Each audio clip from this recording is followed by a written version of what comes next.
Hello everyone, this is Anya Javed from PMEX, AM of the Product Development. Thank you for everyone joining us today. So the topic of the today webinar is trading in metals at PMEX. So let me introduce our presenters. Ms. Zubaria from PMEX, Officer at Business Development. And on the other side, we have Mohsin from Topline, Head of the Commodities. Over to you, Ms. Zubaria. Thank you, Ms. Anya, for the introduction. Let me share my presentation first.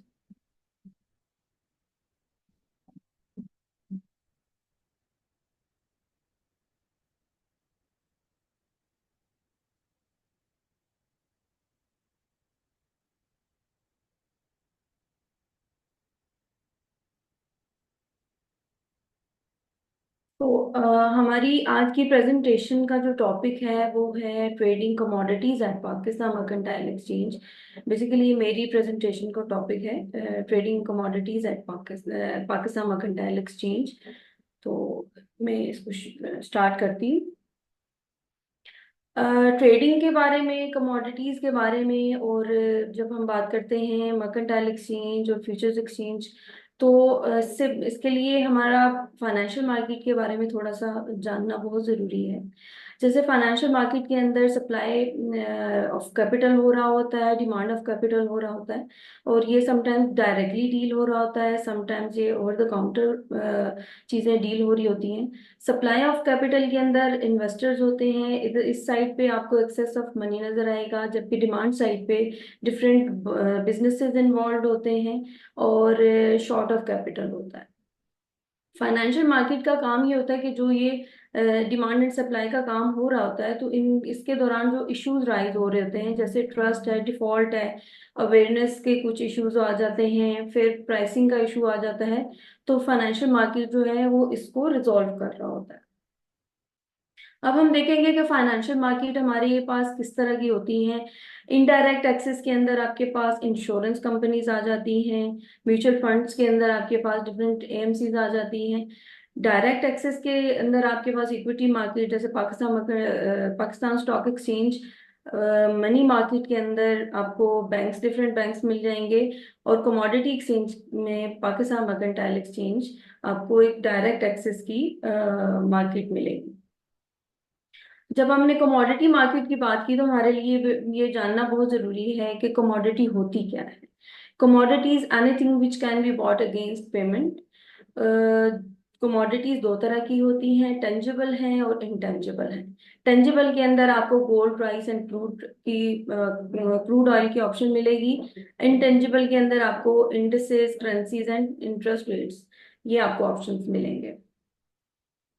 अब हम थोड़ा सा इस market का comparison करेंगे, दोनों चीजों को आपको बताएंगे। कमोडिटी मार्केट के अंदर दो तरह की हमारी मार्केट होती है, स्पॉट मार्केट है and futures market. Spot market के अंदर आपके पास कोई किसी किस्म का स्टैंडर्डाइज आपको कोई कॉन्ट्रैक्ट्स नहीं होते। समटाइम्स आपको अवेलेबिलिटी होती है प्लेटफॉर्म की, कोई स्पॉट की आपको अवेलेबिलिटी होती है, जैसे कि आप सब्जी मंडी जाते हैं, आप ग्रेन मार्केट जा रहे होते हैं, तो ये आपके लिए एक स्पॉट मार्केट की एग्जांपल है। जबकि फ्यूचर्स एक्सचेंज के अंदर आपको डिफरेंट कमोडिटीज के कॉन्ट्रैक्ट्स डेवलप मिलते हैं। बाय सेल जो है वो प्रॉपरली एक स्टैंडर्डाइज उससे पैटर्न से चल रहा होता है, और आपको एक प्लेटफॉर्म मिलता है जिसके ऊपर आप ट्रेडिंग कर रहे होते हैं, जैसे कि सीएमई है और पाकिस्तान मर्केंटाइल एक्सचेंज। अब दोनों मार्केट का हम थोड़ा सा कंपैरिजन करेंगे। जैसे स्पॉट मार्केट के अंदर आपको जो डिलीवरी है वो ऑन द स्पॉट करनी होती है। फ्यूचर्स एक्सचेंज के अंदर इसका पर्पस ये होता है कि आपको अपने प्राइस रिस्क को हेज करना है। हाई डिलीवरी रिस्क होता है आपको स्पॉट एक्सचेंज के अंदर। फ्यूचर एक्सचेंज के अंदर आपको लो डिलीवरी रिस्क होता है। एक स्टैंडर्डाइज प्रोसेस होता है जो एक्सचेंज इस चीज को मेक श्योर करता है कि आपकी डिलीवरी के किसी किस्म के कोई इश्यूज ना हो, और उन सब प्रोसेसेस को और स्टैंडर्ड्स को फॉलो किया जाए। स्पॉट एक्सचेंज के अंदर आपको फुल पेमेंट करनी है, जबकि फ्यूचर्स एक्सचेंज के अंदर आपको एक मार्जिनल अमाउंट आपको पेमेंट करनी होती है। स्पॉट मार्केट के अंदर आप वॉल्यूम और लिक्विडिटी का प्रॉब्लम हो सकता है वो लोअर होती है, जबकि फ्यूचर्स एक्सचेंज के अंदर वॉल्यूम एंड लिक्विडिटी हायर मिलेगी। स्पॉट के अंदर ट्रांजैक्शन कॉस्ट हाई है, जबकि अदर साइड फ्यूचर्स एक्सचेंज के अंदर ट्रांजैक्शन कॉस्ट आपको बहुत लो मिलेगी। उधर आपको स्टैंडर्डाइजेशन नहीं होगी, जबकि फ्यूचर्स एक्सचेंज के अंदर आपको स्टैंडर्डाइजेशन की जो गारंटी है वो एक्सचेंज प्रोवाइड कर रही होती है। अब हमने फ्यूचर्स की बात की, तो फ्यूचर्स क्या चीज़ है, हम फ्यूचर्स एक्सचेंज क्या चीज़ को डील कर रही होती है। तो फ्यूचर्स या जो कॉन्ट्रैक्ट होता है, बेसिकली जो भी आप किसी भी प्रोडक्ट के ऊपर जब काम करते हैं, जब आप ट्रेडिंग कर रहे होते हैं, तो इसका एक लीगल एक एग्रीमेंट होता है जिसको फ्यूचर्स या कॉन्ट्रैक्ट कहा जाता है। उसको एक स्टैंडर्डाइज तरीके से डेवलप किया जाता है कि जो प्रोडक्ट आप जिस पे काम कर रहे हैं उसकी क्वालिटी क्या होगी, क्वांटिटी क्या होगी, उस प्रोडक्ट की मेच्योरिटी डेट क्या है, उस कॉन्ट्रैक्ट की मेच्योरिटी डेट क्या है, उसका ट्रेडेड मार्जिन क्या है, हर कॉन्ट्रैक्ट के अगेंस्ट उसका मार्जिन जो है वो उस कॉन्ट्रैक्ट के ऊपर मेंशन किया जाता है। और वो सॉरी, और एक्सचेंज जो है इस चीज को गारंटी करता है इसकी सेटलमेंट और उसकी डिलीवरी का क्या पैटर्न होगा। फिर इन ये जो फ्यूचर्स एक्सचेंज है, फ्यूचर्स हैं, इनके ऊपर आपकी सारी ये जितने भी इसकी एस्पेक्ट्स यहाँ पे मेंशन किए गए इन सबको मेंशन किया जाता है और उनको सेटल किया जाता है कि इन्हीं के ऊपर आपने ट्रेडिंग करनी है। जैसे फ्यूचर्स एक्सचेंज के अंदर आप एक साइड पे आपको फ्यूचर्स एक्सचेंज जो है वो बायर है सेलर के लिए, ऑन द अदर हैंड आपको फ्यूचर्स एक्सचेंज जो है वो सेलर है फॉर एवरी बायर। आपके सामने एक ये 5,000 का नोट होगा।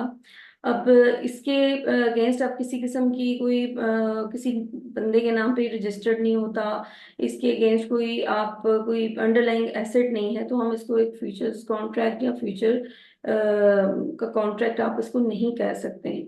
Future is in delivery is in future but on demand, जैसे कि ऊपर एक हाईलाइट हुआ है, हामिल हाजा को मुतालबा पर अदा किया जाएगा। और कोई इसकी स्पेसिफाइड डेट नहीं होती है कि आपको कब डिलीवर करना है, अपने बैंक जाना है, कहीं पे भी जाना है, तो 5,000 के अगेंस्ट आपको ऑन द स्पॉट वो चीज़ आपको मिलेगी, या आपको जो भी चीज़ आप खरीद रहे हो तो इसके अंडरलाइन किसी किस्म की कोई आपको एसेट नहीं होगा। अब हम स्पॉट मार्केट और फ्यूचर मार्केट का एक ग्राफ आपके सामने होगा। जनरली देखा ये जाता है कि फ्यूचर प्राइस जो है वो स्पॉट मार्केट से हमेशा ऊपर होती है, लेकिन समटाइम्स कुछ सिनेरियोज के अंदर ये से नीचे भी रही है, जैसे कि इस ग्राफ के अंदर मेंशन है। और जो कॉस्ट ऑफ कैरी है थ्योरेटिकली वो उसका टोटल कॉस्ट होता है स्टोरेज का प्लस इंटरेस्ट का प्लस इंश्योरेंस और अदर जो उसके एक्सपेंसेस होते हैं। अब हम देखेंगे कि क्या फ्यूचर मार्केट जो है वो परफेक्ट मार्केट है। परफेक्ट मार्केट के कुछ एस्पेक्ट्स हैं जैसे यहाँ पे मेंशन किया गया है। इसी तरह जो फ्यूचर्स मार्केट होती है उसके अंदर बायर्स और सेलर्स की अवेलेबिलिटी होती है, जैसे कि यहाँ मेंशन है परफेक्ट मार्केट के अंदर तमाम जो प्रोड्यूसर्स हैं और कंज्यूमर्स हैं उनकी अवेलेबिलिटी होती है। इंफॉर्मेशन सिमेट्रिक होती है कि किसी किस्म की मोनोपोली ना की जा सके। इसी तरह फ्यूचर्स एक्सचेंज के अंदर ये चीज़ हो रही होती है, ट्रांजैक्शन कॉस्ट की कोई एग्जिस्ट नहीं कर रही होती। इसी तरह फ्यूचर्स एक्सचेंज के अंदर भी ऐसा ही है। और ऑल द टाइम आपको यहाँ पे मार्केट मेकर्स अवेलेबल होंगे, आपको किसी किस्म का भी कोई इन्फ्लुएंस नहीं होगा मार्केट के ऊपर, कोई भी आउटकम जो भी आउटसाइड किस्म किस्म की चीजें हैं वो इस मार्केट को इन्फ्लुएंस नहीं कर रही होती। तो आप ये कह सकते हैं कि जो परफेक्ट मार्केट है वो क्लोजेस्ट है फ्यूचर्स एक्सचेंज के। अब हम देखेंगे कि हम अक्सर अपनी रेगुलर रूटीन के अंदर डिफरेंट सोशल मीडिया के ऊपर कुछ प्लेटफॉर्म्स का नाम सुन रहे होते हैं, जैसे बायनेंस है, ऑक्टाफैक्स है, एक्सनेस है। ये सब अनरेगुलेटेड प्लेटफॉर्म्स हैं और इलीगल प्लेटफॉर्म है पाकिस्तान के अंदर। तो इन रेगुलेटेड अनरेगुलेटेड जो भी ये प्लेटफॉर्म है इनके किसी किस्म का रिसोर्सेज अवेलेबल नहीं होता, कोई भी अगर कंप्लेंट होती है इनके हाई टैक्सेस होते हैं। किसी किस्म का अगर आपको कोई लीगल इशू होता है तो आप उसके लिए आप किसी को कांटेक्ट नहीं कर सकेंगे, आप कोई किसी किस्म की इसकी कंप्लायंस में नहीं जा सकेंगे। और ये जितना भी रेवेन्यू अगर आपका मुल्क से बाहर जा रहा है तो ये आपकी कंट्री को नुकसान दे रहा होता है। ऑन द अदर हैंड, जब आप रेगुलेटेड एक प्लेटफॉर्म है आपके पास पाकिस्तान मर्केंटाइल एक्सचेंज का, तो इसका बेनिफिट आपको ये है कि अगर आपकी कोई कंप्लेंट होती है, कोई भी मसला होता है, तो आप अपने ब्रोकर को रीच कर सकते हैं, एक्सचेंज को रीच कर सकते हैं, या आप एससीसीपी को रीच कर सकते हैं।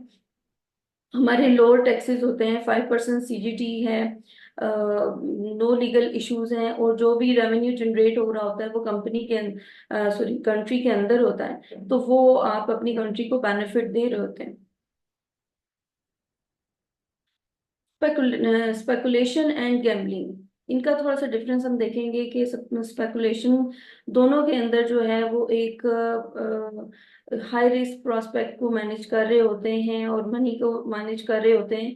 दोनों का जो पर्पस है, इंटेंशन है, और प्रोड्यूसर है वो प्रोसीजर जो है वो दोनों का थोड़ा सा डिफरेंट होगा। स्पेकुलेशन के अंदर जो भी एक्टिविटी आप कर रहे होते हैं वो अनसर्टन होती है। समटाइम्स ये नॉलेज और रिसर्च के ऊपर बेस्ड होती है, विन विन सिचुएशन हो सकती है, और इसका पर्पस मेनली जो होता है वो गेन है, और इसके फिक्स रिटर्न के ऊपर ये काम कर रहे थे। जबकि गैम्बलिंग के अंदर किसी किस्म की कोई इकोनॉमिक रियलिटी अंडरलाइन नहीं कर रही होती, रिसर्च और नॉलेज नहीं होता, और only a game of chance होती है। Few win and loss many की गारंटी होती है इसमें, और इसके ऑड्स जो हैं वो odds of success are very low, और इसमें मोस्टली जो है वो हाउस जो है वो विन कर रहा होता है। अब हम पाकिस्तान मर्केंटाइल एक्सचेंज के बारे में बात करेंगे कि पाकिस्तान मर्केंटाइल एक्सचेंज कैसे काम कर रहा है। पाकिस्तान मर्केंटाइल एक्सचेंज की जो मार्केट है, आपको 22.5 आवर्स की ट्रेडिंग अवेलेबल है आपके पास। आप ट्रेडिंग लोकल हॉलीडेज के ऊपर कर सकते हैं, जैसे अभी आशूरा की छुट्टियां आ रही हैं तो आप इसके दौरान भी ट्रेडिंग कर सकते हैं। एक्सेस आप कर सकते हैं डिफरेंट इंटरनेशनल कमोडिटीज को, जैसे gold, silver, oil, equity indices वगैरह हैं आपके पास। MT5 जो कि बेस्ट वर्ल्ड फ्रंट एंड आपके पास ऑप्शन दे रहा है, आप इस पे काम कर सकते हैं। आप इंटरनेट के ऊपर आपके पास अवेलेबिलिटी होती है स्मार्टफोन्स की, इंटरनेट की, तो आप किसी भी टाइम आप ट्रेडिंग कर सकते हैं। और हमारी जो ट्रेडिंग फी है वो 0.009% है, तो बहुत ही मिनिमम फी के साथ आप काम कर सकते हैं। पाकिस्तान मर्केंटाइल एक्सचेंज का हम स्ट्रक्चर देखते हैं। जो लीगल स्ट्रक्चर है पाकिस्तान मर्केंटाइल एक्सचेंज का, उसमें एससीसीपी जो है वो रेगुलेट कर रहा होता है पाकिस्तान मर्केंटाइल एक्सचेंज को। हमारे प्लेटफॉर्म के ऊपर डिफरेंट ब्रोकर्स रजिस्टर होते हैं, और ब्रोकर्स के अंडर डिफरेंट कस्टमर्स रजिस्टर होते हैं, अपने अकाउंट्स ओपन करते हैं। इसका ऑपरेशनल जो स्ट्रक्चर है उसके अंदर Pakistan mercantile exchange directly customers को डील कर रहा है, कोई राउटिंग नहीं है। डायरेक्ट फंड मॉडल के जरिए आप डिपॉजिट एंड विड्रॉल कर सकते हैं, और क्लाइंट जितने भी हैं वो मार्केट को डायरेक्टली एक्सेस कर सकते हैं। हमारे पास ये डिफरेंट प्रोडक्ट्स की ऑप्शन आपके पास अवेलेबल है। मेटल्स के अंदर गोल्ड, सिल्वर, कॉपर है। एग्री के अंदर cotton, corn, wheat and soybean है। फाइनेंशियल्स के अंदर करेंसी पेयर्स है, नैस्डैक है, डाउ जोन्स है, SP 500 है। एनर्जी के अंदर नेचुरल गैस है, ब्रेंट ऑयल है, क्रूड ऑयल है। और डिलीवरेबल कॉन्ट्रैक्ट के अंदर आपके पास गोल्ड, तोला, मेज एंड राइस पैडी की ऑप्शन मौजूद है। ट्रेडिंग, अब जब हमने अपनी प्रोडक्ट्स की बात की तो हम देखेंगे कि हमारी इन कमोडिटीज के ऊपर आपके कॉन्ट्रैक्ट्स की किस तरह की टाइप्स है। तो हमारे पास दो तरह की टाइप है। रेगुलर जो कॉन्ट्रैक्ट्स हैं उसके अंदर आपको नॉर्मल मार्जिन पे करना होता है, जबकि इंट्राडे के अंदर आपको 50% जो है वो मार्जिन पे करना होता है। रेगुलर कॉन्ट्रैक्ट के अंदर आपकी पोजीशन जो है वो नेक्स्ट डे कैरी फॉरवर्ड होती है, जबकि आपकी जो इंट्राडे कॉन्ट्रैक्ट्स है इसके अंदर पोजीशन जो है वो उसी दिन क्लोज हो जाती है, वो नेक्स्ट डे पे कैरी फॉरवर्ड नहीं होती। नीचे ये कुछ आपको ऑप्शंस मिलेंगी जो हमारे दोनों ऑप्शंस के ऊपर कॉन्ट्रैक्ट्स अवेलेबल हैं। पाकिस्तान मर्केंटाइल एक्सचेंज में आप कैसे काम कर सकते हैं, इसके बहुत ही सिंपल इसका तरीका है। आपने हमारा कोई भी ब्रोकर सिलेक्ट करना है, हमारी वेबसाइट के थ्रू आप उसको सिलेक्शन कर सकते हैं। सोशल मीडिया पे हमारी टॉप 10 की लिस्ट आ रही होती है रेगुलरली, आप उसको देख सकते हैं। और उसका क्राइटेरिया ये होता है कि आप कॉस्ट देख लें, सर्विसेज देख लें, उनका कमीशन चेक कर लें, और कंपैरिजन करके आपको जो सूटेबल हो ब्रोकर, आप उसके पास अपना अकाउंट ओपन कर सकते हैं। अकाउंट ओपन करने के दो तरह के ऑप्शन हैं, ऑनलाइन भी है, कन्वेंशनल है। दोनों तरीकों से आप अकाउंट ओपन कर सकते हैं। उसके बाद आपने अपने ऑनलाइन ट्रांसफर करने हैं फंड्स, और आप ट्रेडिंग स्टार्ट कर सकते हैं। अब हम देखेंगे कि अगर आप ब्रोकर बनना चाहते हैं तो उसका क्या तरीका कार है। उसमें पहला स्टेप ये है कि आपने एक फिट एंड प्रॉपर का मिनिमम से कुछ डॉक्यूमेंट्स होते हैं जो आपने एससीसीपी भेजने होते हैं, कि जो भी आपकी प्रपोज्ड कंपनी है उसके कौन कौन से डायरेक्टर्स हैं, कौन से लोग हैं जिनके साथ आप काम कर रहे हैं। जब एससीसीपी उसको ओके कर देता है तो देन आपने कंपनी इनकॉर्पोरेट करनी होती है। कंपनी इनकॉर्पोरेट करने के बाद आपने पाकिस्तान मर्केंटाइल एक्सचेंज में टीआरई सर्टिफिकेट के लिए अप्लाई करना होता है। जब पाकिस्तान मर्केंटाइल एक्सचेंज आपको ये सर्टिफिकेट इशू कर देता है तो आपने ब्रोकर लाइसेंस के लिए अप्लाई करना है। एससीसीपी से जब आप ब्रोकर लाइसेंस एक्वायर कर लेते हैं तो आपने अपने अकाउंट के अंदर डिपॉजिट करने फंड्स, और आप अपनी ट्रेडिंग स्टार्ट कर सकते हैं और ब्रोकरेज को स्टार्ट कर सकते हैं।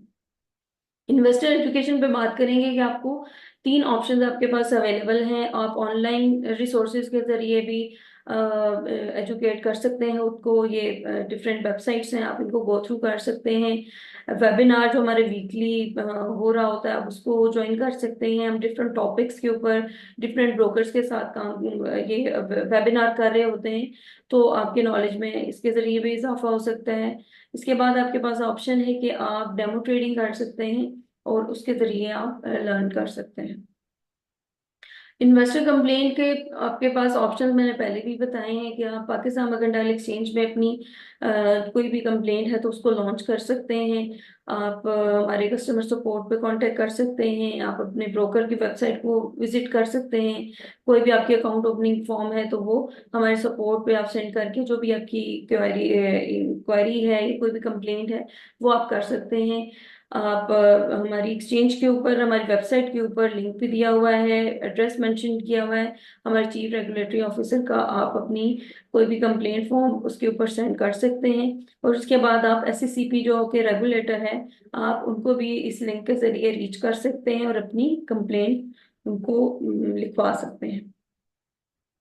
ये हमारे कांटेक्ट के आपके पास ऑप्शंस हैं। आप हमें डायरेक्टली कॉल कर सकते हैं इस नंबर के ऊपर, और आप हमें वाया ईमेल भी कांटेक्ट कर सकते हैं। और हमारी वेबसाइट है www.pmex.com.pk, इसके ऊपर आप हमें राब्ता कर सकते हैं।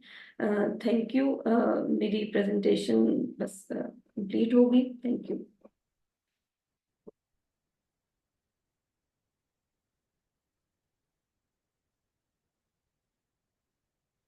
Thank you so much, Zubaya. That was very informative and very in-depth details about the PMEX. Now I would like to invite Mr. Mohsin to continue the webinar. Thank you. अस्सलाम वालेकुम।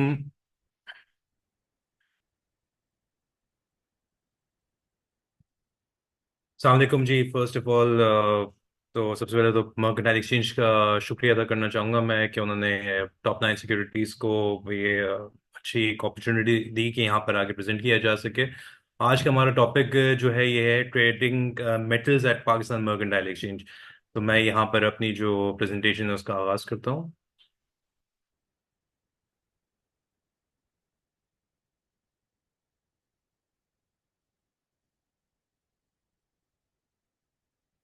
हाँ जी, trading of metal futures at Pakistan mercantile exchange. तो आ जाती है सबसे पहली चीज आ जाती है कि वाई टॉप 9। थोड़ा सा मैं यहाँ पर टॉप 9 सिक्योरिटीज का एक ब्रीफ इंट्रोडक्शन देना चाहूँगा यहाँ पर, कि हमारा बेसिकली विजन ये है कि being the like the preferred broker of like Pakistan. हमारा मकसद ये है कि यहाँ पर कमोडिटी ये जो कैपिटल मार्केट्स के अंदर बेहतर से बेहतर सर्विसेज प्रोवाइड की जाएं, जिससे एक बेसिकली वैल्यू क्रिएट हो और क्लाइंट बेस जो है वो बेस जो है वो बढ़ाया जाए।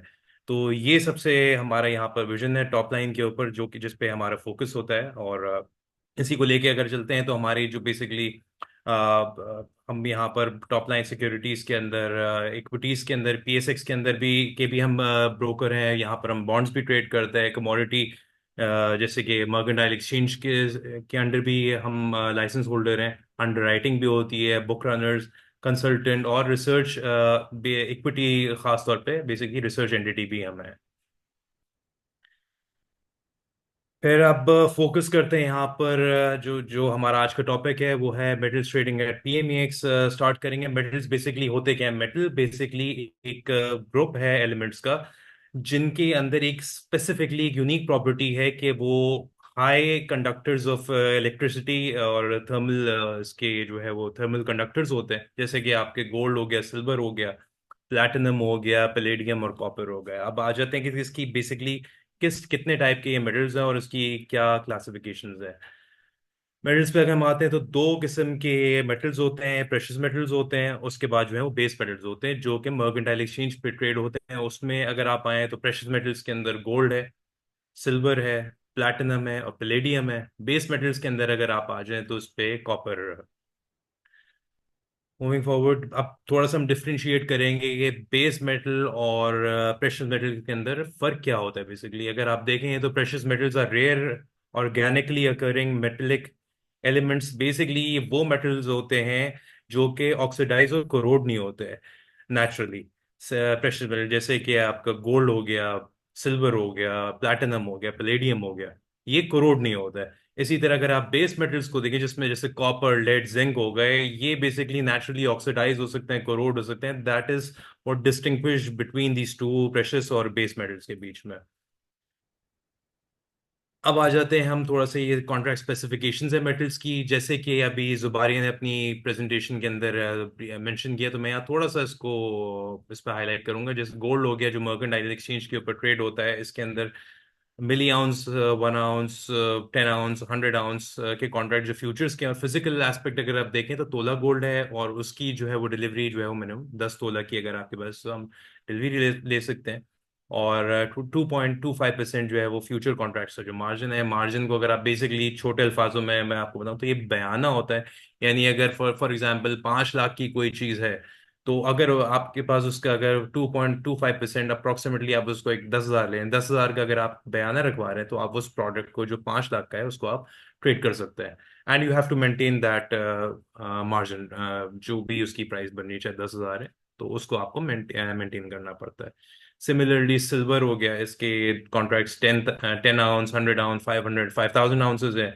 प्लैटिनम के पास अगर आ जाए तो कॉन्ट्रैक्ट साइजेस जो अवेलेबल है मर्केंटाइल एक्सचेंज के, वो 5 आउंस और 50 आउंस है।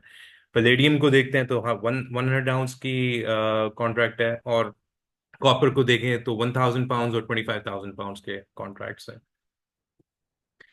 अब आते हैं जो कि मोस्ट इम्पॉर्टेंट चीज है कि वो क्या चीजें हैं बेसिकली, कि जो बेसिकली प्राइसेस जो है वो मेटल, प्रेशियस मेटल्स की प्राइसेस पे इम्पैक्ट करती हैं। सबसे पहला जो अगर आप देखें डिमांड एंड सप्लाई का जो है वो आ जाता है कि अगर जैसे प्रेशियस मेटल्स हो गए, किसी भी चीज की डिमांड और सप्लाई उसकी प्राइस को इम्पैक्ट करती है। किसी चीज की भी अगर कोई भी हालात की वजह से ग्लोबल इकोनॉमी के अंदर कुछ हुआ है, या किसी अगर आप देखें कोई माइन के अंदर कोई स्ट्राइक हो गई, तो प्राइसेस अगर उसकी फॉर एग्जांपल सप्लाई की शॉर्टेज हो गई या डिमांड बढ़ गई, तो प्राइसेस एकदम से बढ़ जाती हैं। सिमिलरली अगर आप इसको ऑपोजिट कर लें, डिमांड ड्रॉप हो गई, सप्लाई बढ़ गई, तो प्राइसेस भी इसकी ड्रॉप हो जाती हैं।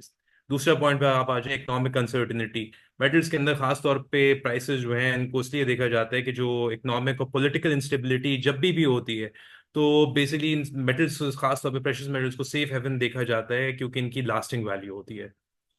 तीसरा पॉइंट आ जाए तो इंडस्ट्रियल आउटपुट आ जाता है। इनकी बेसिकली खासतौर पे प्रेशियस मेटल्स का एक ह्यूज इंडस्ट्रियल यूजेस होते हैं, जैसे कि ऑटोमोटिव पार्ट्स हो गए, मेडिकल डिवाइसेस हो गए, इलेक्ट्रॉनिक्स एंड ज्वेलरी हो गई। इन सब के अंदर इनकी जो है वो एक काफ़ी ज़्यादा डिमांड है। और जैसे जैसे टेक्नोलॉजिकल एडवांसमेंट्स हो रही हैं, तो उनकी डिमांड्स के अंदर जो है वो एक मजीद आप देख रहे हैं कि वक्त के साथ इंक्रीज हो रहा है। फिर अगर आप देखें स्ट्रेंथ ऑफ द डॉलर, एक पॉइंट आ जाता है, क्योंकि ग्लोबली इस वक्त पेट्रो डॉलर मैट्रिक्स फॉलो किया जाता है। और क्योंकि यूएस डॉलर जो है वो एक तरह से रिजर्व करेंसी है ग्लोबली, तो जितने भी जो मेटल्स हैं वो डॉलर डिनोमिनेटेड है, तो बेसिकली जो डॉलर की एक वैल्यू है उसके अंदर जब भी कुछ फ्लक्चुएशंस आती हैं तो वो इम्पैक्ट करती हैं प्रेशियस मेटल्स की प्राइसेस को। फॉर एग्जांपल अगर डॉलर ग्लोबली गिरता है तो वो लोग जितनी भी इन्वेस्टर्स हैं वो मूव करते हैं टुवर्ड्स प्रेशियस मेटल्स, खास तौर पे गोल्ड हो गया, सिल्वर हो गया, प्लैटिनम एंड पैलेडियम। उसके बाद इंटरेस्ट रेट्स, जैसे कि अगर आप आजकल का माहौल देखें ग्लोबली, यूएस जा रहा है गोइंग फॉरवर्ड आगे सितंबर से दिसंबर का फेज उनका है, वो अपने इंटरेस्ट रेट्स कट करने की तरफ जा रहे हैं। तो ये इस तरह का जब भी रेट कट या रेट इंक्रीज वाला जब भी इन्वायरमेंट होता है तो वो मेटल्स की प्राइसेस को जो है वो इम्पैक्ट करता है। खासतौर पर आप देखें जब भी अगर रेट हाइक वाला इन्वायरमेंट होता है, जैसे कि अभी कुछ साल पहले था, तो काफी ज्यादा प्राइसेस के ऊपर डेंट आता है। उसकी वजह यह है कि जितने भी इंटरेस्ट बेयरिंग एसेट्स होते हैं वो, क्योंकि अपनी जितनी भी उसके ऊपर इंटरेस्ट प्रोवाइड कर रहे थे, तो जितने भी जो इन्वेस्टर्स हैं मेजर, वो मेटल्स के अंदर से फंड्स निकाल के जो है वो आगे इंटरेस्ट बेयरिंग एसेट्स के ऊपर करते हैं। लेकिन जब रेट कट एनवायरनमेंट आता है तो वो basically store of value maintain करने के लिए सारी इन्वेस्टमेंट जो है वो इंटरेस्ट बेयरिंग एसेट से निकल के जाती है प्रेशियस मेटल्स की तरफ। जैसे कि चौथा जो हमारा पॉइंट है क्वांटिटेटिव ईजिंग। अगर आप कोविड का टाइम देखें, वहां पर इंटरेस्ट रेट जब स्लैश हुए थे तो अराउंड 0% के पास आ गए थे, और मॉनेटरी ईजिंग जो हुई थी काफी ज्यादा तेजी से जो है वो मनी प्रिंट हुई थी। तो उस वक्त जितनी भी जो मेटल्स थे ग्लोबली उनकी प्राइसेस के अंदर बहुत शार्प राइज आया था। अच्छा, अब आ जाते हैं वाई ट्रेड प्रेशियस मेटल्स। सबसे पहले तो ये इन्फ्लेशन हेज। इन्फ्लेशन हेज को हम इस तरह देखेंगे कि जितनी मनी प्रिंट होगी उतना आपकी जो है वो वैल्यू ऑफ जो है वो गिरती है। आप अगर इसको एक छोटी सी मैं मिसाल दूंगा, पाकिस्तान के अंदर हर घर के अंदर एक सर्टेन अमाउंट ऑफ गोल्ड रखते हैं हम लोग। तो फॉर एग्जांपल अगर गोल्ड की प्राइसेस जैसे कि अभी रिसेंटली ऑल टाइम हाई तक गई थी 2450, और एवरी वन, मेजोरिटी जितने भी लोग थे वो एंटिसिपेट कर रहे थे कि एक टेम्परेरी पुल बैक आ सकता है। तो मर्केंटाइल एक्सचेंज पे यहाँ पर फ्यूचर्स का एक बेहतरीन आपके पास ऑप्शन ये आ जाती है कि जब भी प्राइसेस अगर ऑल टाइम हाई या काफी ज्यादा अगर बढ़ गई हैं और लोग एंटिसिपेट कर रहे हैं कि एक करेक्शन आ सकती है, तो यहाँ पर जिनके पास भी फिजिकल गोल्ड मौजूद है उनको फिजिकल गोल्ड अपना बेचने की जरूरत नहीं है। वो उसको कन्वर्ट करें, जितनी भी उनकी क्वांटिटी बनती है उतने आउंसेस आके वो मर्केंटाइल एक्सचेंज के ऊपर उसको शॉर्ट सेल भी कर सकते हैं। तो बेसिकली उनकी जो भी प्राइस है वो हेज हो गई। प्राइसेस अगर इंटरनेशनली ड्रॉप होती हैं गोल्ड की तो उनकी जो स्टोर ऑफ वैल्यू है वो मेंटेन रहेगी। सिमिलरली दूसरा पॉइंट, अगर आप डाइवर्सिफिकेशन की तरफ आते हैं तो मशहूर कहावत है कि don't ever put all your eggs in one basket. तो बेसिकली पोर्टफोलियो की वॉलेटिलिटी रिड्यूस करता है मेटल्स जो है, खासतौर पे प्रेशियस मेटल्स। और उसके अलावा जो तीसरा पॉइंट है लास्टिंग इन्वेस्टमेंट। अगर आप देखें पिछले 20 साल में आप चले जाएं, या आप 20 साल को छोड़ें, आप पिछले 5 साल में ही देख लें, 2018 या 2019 से गोल्ड, जो फिजिकल गोल्ड है पाकिस्तान के अंदर, फिजिकल गोल्ड की ट्रेड करता था अराउंड 55 to 60,000।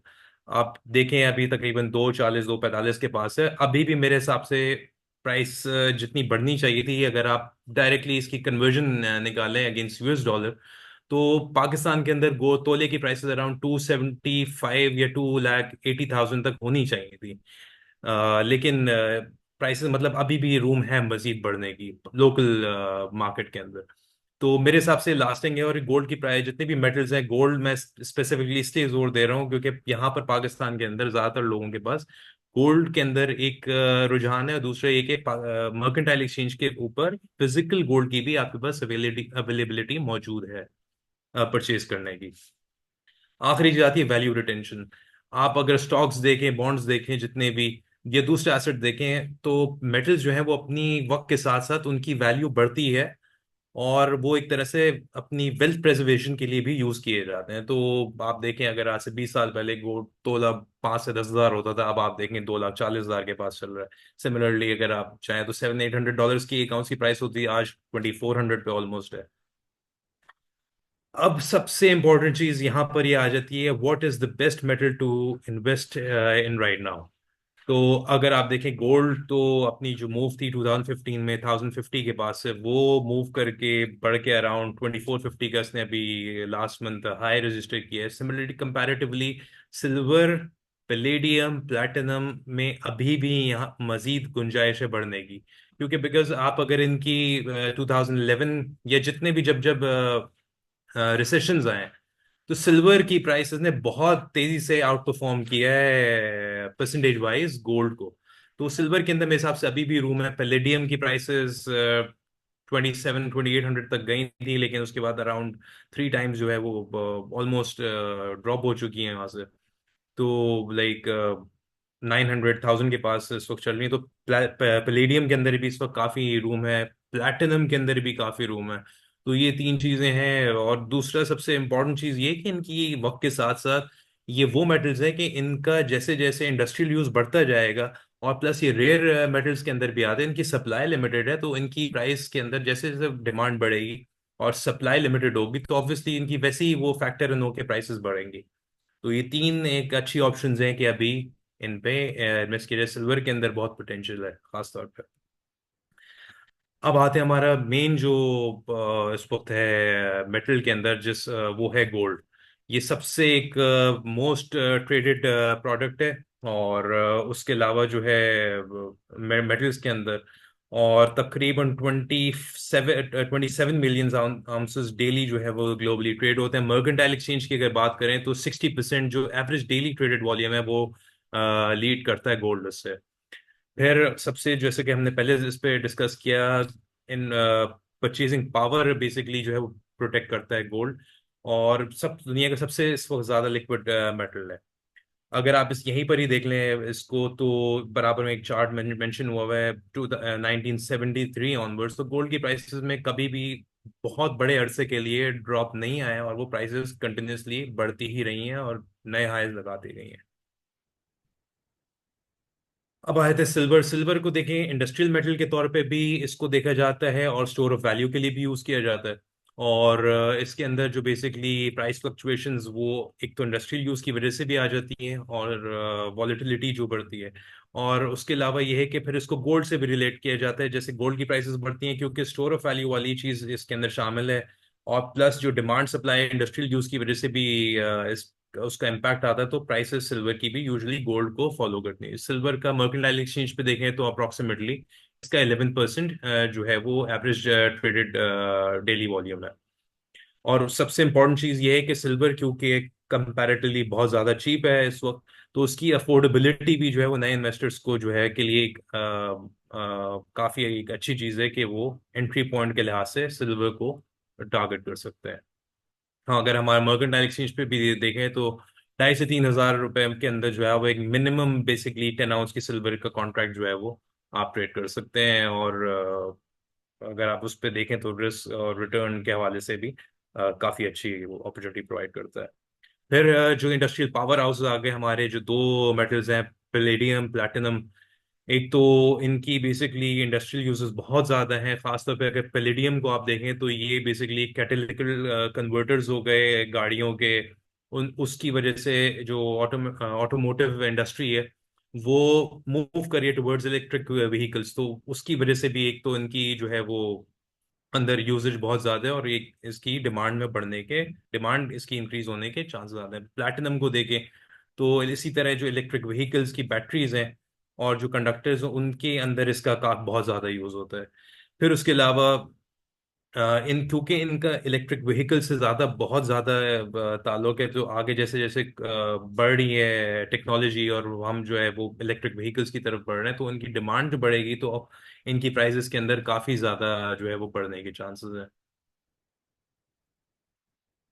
अब आते हैं जो सबसे एक इम्पॉर्टेंट चीज है, gold silver ratio. Gold silver ratio होता क्या है बेसिकली?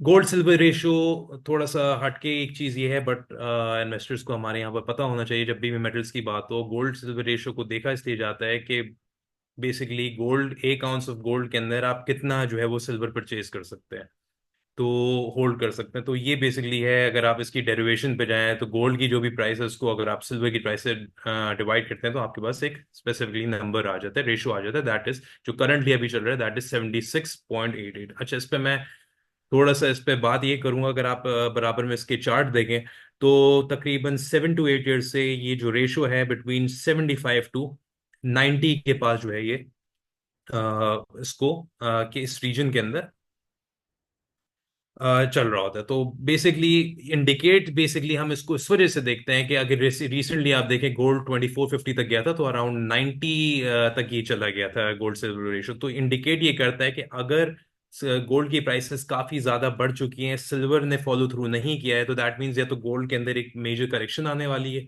या सिल्वर की प्राइसेस जो है वो सून जो है वो बढ़ने वाली। तो हमें एक इंडिकेट करता है कि कहाँ पर हम या तो गोल्ड के अंदर एग्जिट करके सिल्वर के अंदर पोजीशन अपनी एक्सपोजर्स बढ़ाएं, या सिल्वर की प्राइस अगर पहले से बढ़ चुकी है तो गोल्ड के अंदर हम जो है वो बढ़ा सकते हैं। तो ये इसकी जो बेसिकली आज पिछले कुछ अरसे से जो इसकी एक रेंज बनी हुई है रेशो की, दैट इज बिटवीन 75 to 90।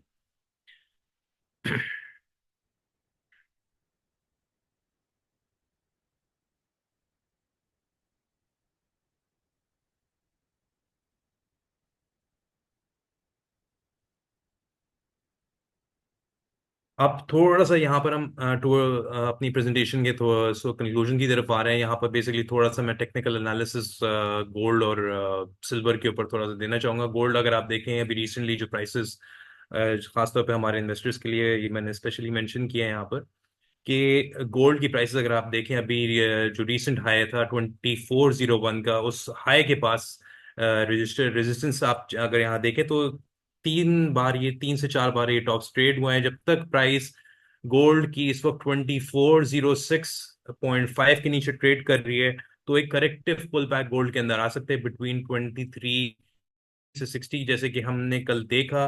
और देखा कि प्राइसेस जो है वो 2355 के पास आई, फिर दोबारा बाउंस बैक कर गई। तो सिमिलरली ये रेंज बाउंड ट्रेड रहेगी। 2406 ब्रेकआउट होता है तो, और स्टेबिलिटी उसके ऊपर रहती है, तो गोल्ड की प्राइसेस का नेक्स्ट टारगेट 2450 होगा एंड मजीद नए हाई की तरफ। इन केस अगर प्राइसेस ये रेजिस्टेंस एरिया 2406 का नहीं ब्रेक कर पाए, तो इवेंचुअली फिर गोल्ड जो है वो 2330 एंड 2290 की तरफ जो है वो डिक्लाइन कर सकता है। और अगर वो सपोर्ट जोन ब्रेक हुआ तो फिर एक बड़ी करेक्शन गोल्ड के अंदर आ सकती है टुवर्ड्स 22 से 2150 के एरिया में। सिल्वर की तरफ आ जाए, सिल्वर जब तक अगर आप चार्ट देखें सिल्वर का, तो ये अपने उस बुलिश चैनल के अंदर ही ट्रेड कर रहा है। और अपने की सपोर्ट इसके जो दो जोन्स हैं 2855, जहां से सिल्वर की प्राइसेस बाउंस बैक हुई। सिमिलरली जो नेक्स्ट इसकी सपोर्ट है दैट इज अराउंड 29.95। जब तक सिल्वर इन दो क्रिटिकल सपोर्ट्स के ऊपर है, तो सिल्वर को हम बाय ऑन डिप रिकमेंड करेंगे, the target of 32.57 followed by 3450 and 3537। In case अगर ये सपोर्ट जोन जैसे कि मैंने मेंशन किया ये ब्रेक होता है, तो फिर सिल्वर की प्राइसेस इमीडिएट जो एक ड्रॉप आएगा वो टुवर्ड्स 26, और इवन जो एक्सटेंड करके 24 तक का ड्रॉप हो सकता है। तो ये तब बेसिकली थोड़ा सा एक था, क्योंकि ये दो बड़े इंपॉर्टेंट मेटल्स थे, तो उनके हमने थोड़ा सा इसके ऊपर प्रेशियस मेटल्स के ऊपर एक टेक्निकल साइड भी इसकी कवर कर ली। तो that's it from our side.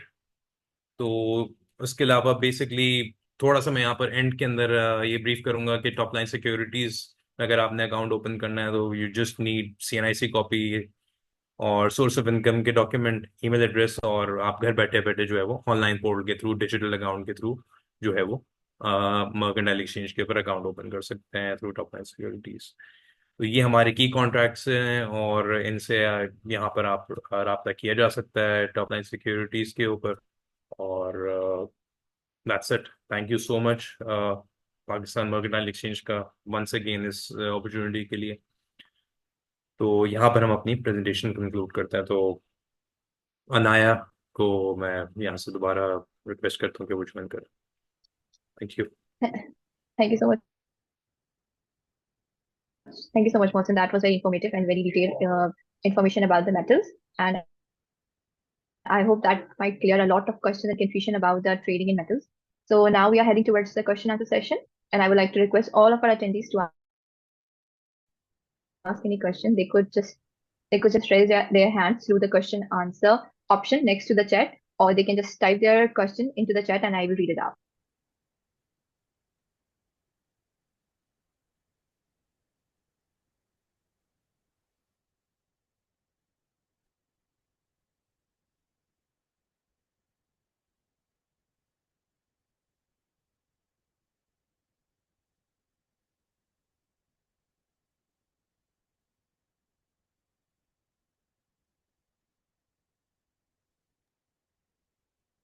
Okay, so we have a question. what are the current trends in the metal trading market, particularly for gold and silver, and how do geopolitical events impact metal price, and what should traders be aware of? देखिए, सबसे पहले तो ये बड़ा अच्छा सवाल है। आजकल के हालात अगर आप देखें, थोड़ा सा मैं इसको एक चीज़ से लिंक करूंगा जो कि 2018 की तरफ मैं आपको लेके जाऊंगा। चाइना ने बेसिकली 2018 के मार्च के अंदर पेट्रो युआन जो है वो इनिशिएट किया था। Basically petro yuan being the biggest consumer of oil, तो चाइना डॉलर जो पेट्रो डॉलर मैट्रिक्स है उससे निकलने की कोशिश कर रहा है और डी डॉलराइजेशन की तरफ चाइना जा रहा है। तो सबसे जो इम्पोर्टेंट चीज थी जिसकी वजह से फिर यूएस की तरफ से ट्रेड वॉर स्टार्ट हुई, तो ये सारे फैक्टर्स थे। और जिसकी वजह से जो है वो गोल्ड की प्राइसेस बढ़नी शुरू हुई, बिकॉज चाइना हो गया, रशिया हो गया। उसके बाद जब आफ्टर पेट्रो युआन का एक तो सबसे बड़ी चीज ये थी, चाइना ने ऑफर किया कि जिसको भी अगर जिससे भी ऑयल परचेज करेंगे तो we will pay them in yuan या फिर फिजिकल गोल्ड। तो चाइना, रशिया हो गया, टर्की हो गया, ये सारे वो कंट्रीज हैं जो कि बहुत मैसिवली गोल्ड, फिजिकल गोल्ड की जो है वो परचेजिंग कर रहे हैं, जिसकी वजह से आप देखें 2015 ऑनवर्ड्स, 1050 से जो है वो करंटली गोल्ड की प्राइसेस बढ़ ही रही हैं। कोविड के अंदर एक इनिशियल बिल्कुल फेज आया था जब प्राइसेस ड्रॉप हुई थी, और लेकिन उसके बाद फिर प्राइसेस वापस बढ़ के मेंटेन रही। और अभी भी आप देखें, काफी लोग एंटिसिपेट कर रहे थे एक बड़ी करेक्शन गोल्ड के अंदर, लेकिन आगे जो यूएस के भी हालात थोड़े, फिर उसके अलावा यूक्रेन वॉर के इम्पैक्ट, मिडल ईस्ट की जो सूरत हाल है बिगड़ती हुई, इसराइल और ईरान की, तो ये सारे फैक्टर्स होते हैं कि जिसकी वजह से जब भी जियोपॉलिटिकल इवेंट्स होते हैं, साउथ चाइना सी के ऊपर खासतौर पे हमें नजर रखनी चाहिए। जो यूएस और चाइना का एक ताइवान के ऊपर थोड़ा मसला चल रहा है, वो बढ़ सकता है। फिर उसके अलावा जो ये जो यमन का इशू हो गया, तो ये सारे वो फैक्टर्स हैं जिसको, जितने भी जो यहाँ पर गोल्ड के अंदर जिनकी इन्वेस्टमेंट है, मेटल्स के अंदर इन्वेस्टमेंट है, इसकी वजह से वॉलेटिलिटी, एक तो प्राइसेस तो इम्पैक्ट रहती हैं, वॉलेटिलिटी भी बहुत ज्यादा बढ़ जाती है। बिकॉज कोई भी इस तरह की खबर आ गई, 22 आवर्स की मार्केट है, कोई भी यूएस से या चाइना से या किसी भी बड़े मेजर इकोनॉमी से, या कोई भी इस तरह का एक इवेंट हो जाता है जिसकी वजह से प्राइसेस के अंदर वो रैपिड मूवमेंट आती है। तो रिकमेंड हम यही करते हैं कि एक्सपोजर को मेंटेन करके चलें, स्टॉप लॉसेस लगे हुए इन्वेस्टर्स के यहाँ पर, खासतौर पर ट्रेडर्स को हम यही गाइड करते हैं कि क्रिटिकल लेवल्स के ऊपर जो है वो स्टॉप लॉसेस प्लेस करके जो है वो इन्वेस्टमेंट अपनी करें, ताकि बड़े नुकसान से वो बच बच सके। और खास तौर पे जो जियो पॉलिटिकल इवेंट्स इस तरह के, जैसे मैंने कुछ मेंशन किए आगे, अब जो दो इवेंट्स आ रहे हैं, एक तो यूएस इलेक्शन ज़्यादा इम्पैक्ट होगा प्राइसेस के ऊपर, दूसरा ये है कि जो इंटरेस्ट रेट एक्सपेक्टेड है कि इनकी जो मॉनेटरी पॉलिसी है, तो ये सारी चीज़ें जो है वो प्राइसेस के ऊपर इम्पैक्ट करती हैं। So we have another question from Nuru Sabah. Actually, इनके दो questions हैं, which the first one is, what are the main factors that influence metal prices? And the other is, what are the risks and benefits of investing in precious metal like gold and silver? देखिए, जैसे कि अभी मैंने अपनी presentation में भी mention किया था कि वो क्या फैक्टर्स है कि प्राइसेस को मैं इन्फ्लुएंस करते हैं। एक तो सबसे पहले डिमांड सप्लाई तो हो ही गया। वो तो डिमांड सप्लाई किसी माइन के अंदर, फॉर एग्जांपल गोल्ड माइन है, वहां पर कोई स्ट्राइक हो गई, उस जिसकी वजह से जो है प्रोडक्शन जो है वो रुक गई, तो सप्लाई ड्रॉप होगी, डिमांड बढ़ रही होगी, तो प्राइसेस, डिमांड सप्लाई वही जो कॉन्सेप्ट है वो बढ़ जाता है। उसके अलावा जो है जब भी इंटरेस्ट रेट कट वाला एनवायरनमेंट होगा, क्वांटिटेटिव ईजिंग बढ़ेंगी, तो वो मेटल की प्राइसेस उसको बढ़ेंगी। बिकॉज जब जब इन्फ्लेशन बढ़ती है, आपकी वैल्यू जो है, जो आपकी रुपी, जो भी करेंसी की वैल्यू है वो डिक्लाइन करती है, और जितनी भी इन्वेस्टमेंट है वो सारी सेफ हेवन मेटल्स की तरफ जाती है, तो जिसकी वजह से जो है वो प्राइसेस बढ़ती हैं। अच्छा, रिस्क जो है वो मेटल्स के अंदर, ये अगर आप देखें तो डिपेंड करता है। देखिए, रिस्क तो हर चीज के अंदर है, बट सबसे इंपॉर्टेंट चीज ये है कि स्टोर ऑफ वैल्यू को आपको देखना होता है लॉन्ग टर्म। रिस्क अगर आप देखें, रिस्क उसमें ये आ जाता है कि आप हाईली अगर लेवरेज, आपने अपनी पोजीशंस को मॉनिटर नहीं किया, फॉर एग्जांपल आपके पास आपका इन्वेस्टमेंट का जो साइज है वो 5 लाख है, आपने उस पर जो है वो मार्जिन जो कंज्यूम किया हुआ है रुपी वैल्यू को आपने अराउंड 50 मिलियन का लिया हुआ है, तो वो फिर एक रिस्क बढ़ जाता है, बिकॉज वॉलिटिलिटी की वजह से आपको उसमें फिर लॉस हो सकता है। अगर आप कैलकुलेटेड रिस्क लेंगे, यानी आपको अपनी इन्वेस्टमेंट का आइडिया होगा, नॉलेज होगी कि क्या फैक्टर्स हैं, कितनी इमीडिएटली प्राइसेस गिर सकती हैं, कितना प्राइसेस अगर ड्रॉप हुई तो आपका जो इन्वेस्टमेंट जो अमाउंट है उसको कितना इम्पैक्ट करेगा परसेंटेज वाइज। तो ये सब चीजें अगर आपको देखें तो ये आप उसमें जो है वो अच्छे खासे परसेंटेज ऑफ प्रॉफिट्स इसमें जो है वो कमा सकते हैं। गोल्ड की मिसाल ले लें, अगर आप गोल्ड मर्केंटाइल एक्सचेंज को फिजिकल अगर आपने आज से 5 साल पहले लेके सिर्फ बाई परचेज करके ही छोड़ा हुआ होता, तो इस वक्त तकरीबन वो 60,000 का गोल्ड आपका इस वक्त 2,40,000 पे जो है वो खड़ा हुआ होता है। तो एक तो ये सबसे बड़ा बेनिफिट है मेटल्स का।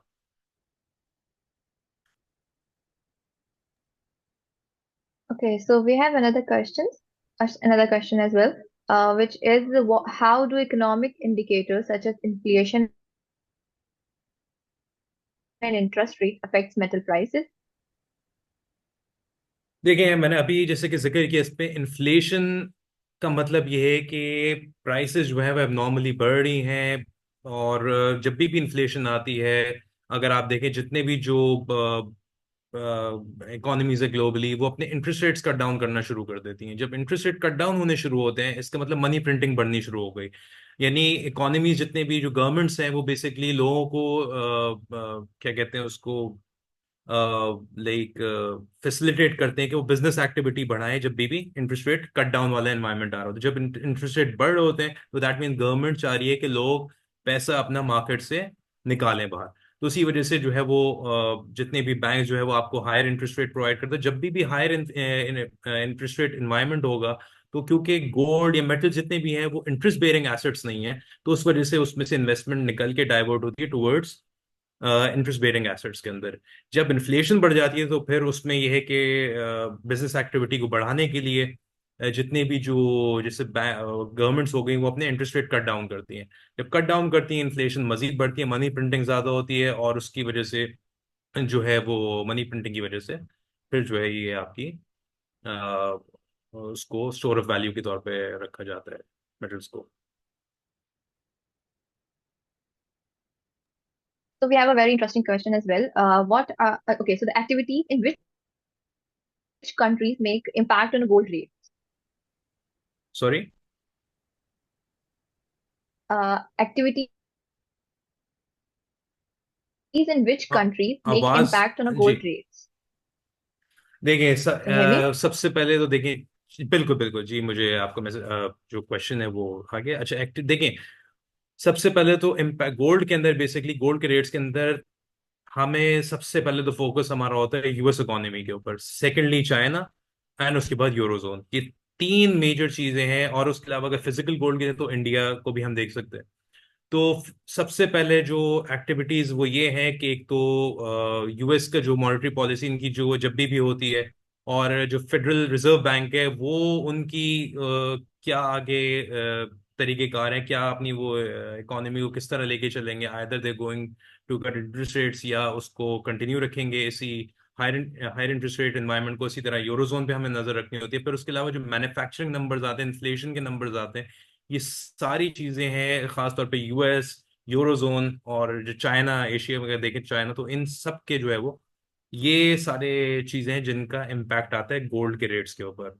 फॉर एग्जांपल, सडनली यूएस आके अपनी जो है वो, जैसे अगर आप कोविड की एग्जांपल लें, रातों रात आके उन्होंने अपने इंटरेस्ट रेट जो है वो कट करके 100 बेसिस पॉइंट या 150 बेसिस पॉइंट कट कर दिए थे, तो मैसिव रैली आपने विटनेस की थी गोल्ड की। 1450 से बढ़ के गोल्ड की प्राइसेस 1750 हो गई थी with in the passage of 24 to 48 hours. Okay, so we have a question. How do metal compare to other commodities in terms of return on investment? देखिए, मेटल्स एक तरह से जो जब भी डाइवर्सिफाई की बात आती है तो पोर्टफोलियो को एक तरह से कम वॉलेटिलिटी जो है वो कम करता है। यानी अब फॉर एग्जांपल आप इसको अगर इस तरह लें कि आप जैसे मुझे फॉर एग्जांपल मेरा इन्वेस्टमेंट साइज है 10 करोड़ का, ठीक है जी। और मेरे पास ऑप्शन अगर है कि मैं मर्केंटाइल, पहले तो मैं देखूंगा 10 करोड़ के अंदर मैं कितने, अगर मैं गोल्ड की बात करूं तो मैं कितना गोल्ड फिजिकली परचेज कर सकता हूँ, या मर्केंटाइल एक्सचेंज के ऊपर अगर मेरे पास लेवरेज के ऊपर फैसिलिटी मौजूद है तो मैं कितना रियल वैल्यू के अंदर गोल्ड परचेज कर सकता हूँ। फॉर एग्जांपल, अगर मैं 10 करोड़ को अगर हम 5 लाख से डिवाइड करें, जो भी अमाउंट आ रहा है वो मैं मर्केंटाइल एक्सचेंज के अंदर 2.25% मार्जिन के ऊपर आके प्लेस कर सकता हूँ। बाकी जो पैसा है वो मैं फिक्स रिटर्न के अंदर अपने कहीं पर भी कर, तो मेरे बेसिकली रिस्क काफी ज्यादा जो है वो कट डाउन हो जाएगा। और उसके बाद जब भी कभी प्राइसेस अगर गिरी तो मैं उसमें से एक सर्टेन अमाउंट जो है वो, यानी अराउंड जितना भी बनता है वो मैंने उसमें से निकाल के, जो भी मार्जिन अगर आउट हो रहे हैं, मार्जिन कॉल आई हुई है कभी प्राइसेस गिरने की वजह से, तो वो मैं फुलफिल कर देता हूँ। तो मेरी बेसिकली मेजर चंक जो है इन्वेस्टमेंट का वो सेफ रहेगा। और जैसे अगर प्राइसेस ग्लोबली बढ़ी तो वो मुझे एक मजीद उससे जो है वो रिटर्न मिल जाए। जैसे अगर आप देखें पिछले 5 साल में 60,000 to 240, दैट इज अराउंड 400% जो गोल्ड की प्राइसेस बढ़ी हैं पिछले 5 साल के अंदर।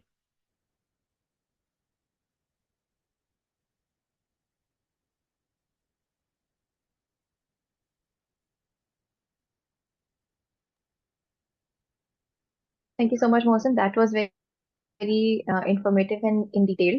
Now, I would like to share a small piece of information.